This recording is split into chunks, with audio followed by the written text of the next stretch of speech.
नमस्कार दोस्तों, जय श्री कृष्णा, जय राधा रानी सरकार।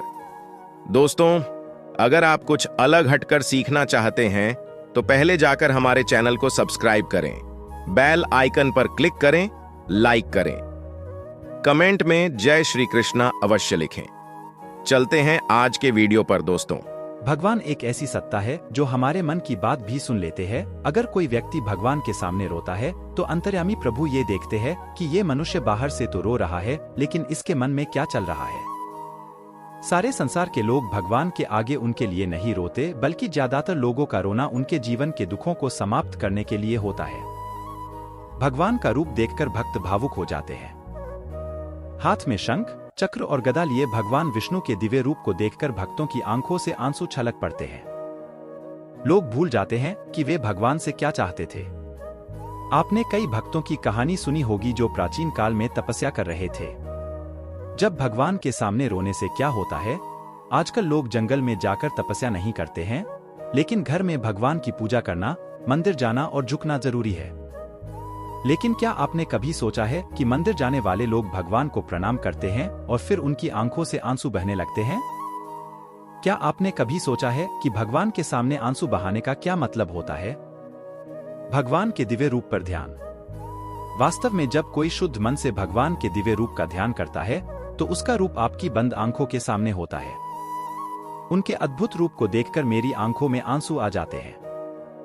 इसके अलावा अगर आपके जीवन में ऐसी कोई परेशानी है और आपको ऐसा लगता है कि आप किसी तरह इस परेशानी से मुक्त हो गए हैं, तो भी आप भगवान को याद करते हैं। ईश्वर में आपका विश्वास कितना गहरा है कि संकट के समय आप उन्हें अपने माता पिता के रूप में याद करते हैं।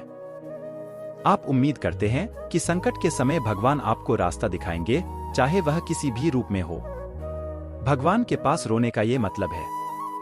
वहीं कहा जाता है कि जब भी कोई व्यक्ति मंदिर के गर्भगृह में जमा ऊर्जा के सामने बैठता है तो अंदर से नकारात्मक ऊर्जा बाहर आने लगती है और संकट की घड़ी में वह रोने लगता है। ऐसा लगता है कि उस व्यक्ति पर भगवान की कृपा बरस रही है। इतना ही नहीं, भगवान भी इस संकट की स्थिति में अपने भक्तों की रक्षा के लिए नंगे पैर दौड़ते हैं। वहीं कहा जाता है कि भगवान के खिलाफ रोने वाला कभी दुनिया के खिलाफ नहीं रोता। इतिहास में वैदिक धर्म के नाम जाने जाना वाले सनातन धर्म को 6000 साल पुराना बताया जाता है, जिसमें 33 करोड़ देवी देवता मौजूद है। जब भी इंसान अकेला महसूस करता है तो वो इन्हीं के मंदिर में मन्नत के लिए जाता है और भगवान को याद करता है। लेकिन इनमें कुछ लोग ऐसे होते हैं जो अपने तकलीफ को याद करते करते भगवान के सामने इमोशनल हो जाते हैं। आप में से कई लोग ये सोचते हैं कि भगवान हमेशा सबकी मदद करते हैं, तो रोने से क्या होगा? क्या इससे परेशानी जल्दी खत्म हो जाएगी? आपको क्या लगता है वो ऐसा जानबूझकर करते हैं? बिल्कुल नहीं, बल्कि इसके पीछे का एक कारण छिपा होता है। मंदिर ये एक ऐसी जगह होती है जहां सिर्फ पावरफुल पॉजिटिव एनर्जी होती है। यहाँ हर कोई आ सकता है और ये पॉजिटिव एनर्जी जिसके कांटेक्ट में आती है वो इमोशन हो जाता है। भगवान को याद करते करते रो देना इंसान का कमजोर होना नहीं दिखाता, बल्कि ये अंदर की नेगेटिव एनर्जी को बाहर निकालता है। नेगेटिव एनर्जी के बाहर निकलते ही परेशानी से जूझ रहे इंसान का मन शांत हो जाता है और वो खुद को अकेला नहीं समझता। इसी वजह से मंदिरों में बड़े बुजुर्ग मंदिर में ज्यादा देर तक समय बिताना पसंद करते हैं। इससे जुड़ी कहानी भी बताई जाती है कि एक बार ऋषि दधीची कैलाश में महादेव से मिलने जाते हैं। शिव जी को देखकर ऋषि दधीची इतने खुश हो जाते हैं कि उनके देखकर ऋषि की आंखों में आंसू आने लगे जाते हैं, जो महादेव के चरणों में जा गिर जाते हैं और शिव प्रसन्न हो जाते हैं। आमतौर पर रोने या आंसू बहाने को लोग किसी भी व्यक्ति या महिलाओं की कमजोरी बताते हैं, लेकिन एक स्टडी में यह साबित हुआ है कि रोना किसी भी व्यक्ति की सेहत के लिए अच्छा होता है। किसी भी बात या परेशानी के चलते कुछ आंसू बहा देने से व्यक्ति को भावनात्मक दर्द को सहने की ताकत मिलती है। एक शोध के मुताबिक कुछ आंसू बहा देने से किसी भी इंसान के शरीर में ऑक्सीटोसिन के साथ ही एंडोर्फिन नाम के हार्मोन उत्पन्न होते हैं। इन हार्मोन का बनना किसी भी व्यक्ति के शरीर के लिए लाभदायी होते हैं। रोने पर हमारे शरीर से आंसुओं के साथ साथ स्ट्रेस वाले हार्मोन भी निकल जाया करते हैं, जिसके बाद लोगों को मानसिक शांति और रिलैक्स हो जाने का अनुभव प्रदान होता है। इस बारे में अमेरिकन साइकोलॉजिकल एसोसिएशन का मानना है कि किसी भी व्यक्ति को कितनी बार रोना चाहिए इसकी कोई निश्चित सीमा नहीं है, लेकिन हम ऐसे कह सकते हैं कि महिलाएं एक साल में 30 से 64 बार भावनात्मक तौर पर आंसू बहाती हैं।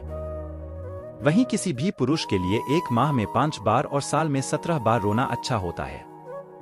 हालांकि ऐसा देखा गया है कि कई बार व्यक्ति रोने के बाद अपने आप को उदास महसूस करता है और बुरा फील करने लगता है, लेकिन यहाँ बता दें कि रोने के भी अपने फायदे हैं। इस संबंध में कुछ विशेषज्ञों के मुताबिक आंसू बहा देने से कुछ हद से दिन से संबंधित बीमारियों से बचने में मदद मिलती है। नीदरलैंड टिलबर्ग यूनिवर्सिटी द्वारा के रिसर्च की गई, जिसमें बताया गया है कि रोना बहुत जरूरी है, यह फायदेमंद है। ऐसा मान जाता है कि अपनी परेशानियां अपनों के बता देने और कुछ आंसू बहा देने से हार्ट अटैक की संभावना को कम किया जा सकता है। इसके साथ ही रोने से शरीर में रोग प्रतिरोधक क्षमता का विकास होता है।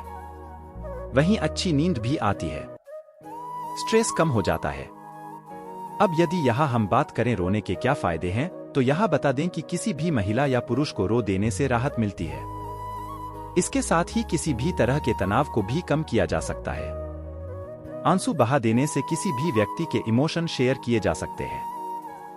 इसके साथ ही ऐसा माना जाता है कि जो भी व्यक्ति भगवान के सामने रोता है, आंसू बहाता है, तो हमेशा ही भगवान उसकी सहायता करते हैं। किसी और के सामने उसे रोना नहीं पड़ता है, उसका भाग्य बदल जाता है। दोस्तों, अगर आपको जानकारी अच्छी लगी हो तो हमारे चैनल को सब्सक्राइब करें ताकि आप लोगों के पास नए नए वीडियो आ सके। मिलते हैं अगले वीडियो में, तब तक के लिए जय श्री कृष्णा, जय राधा रानी सरकार।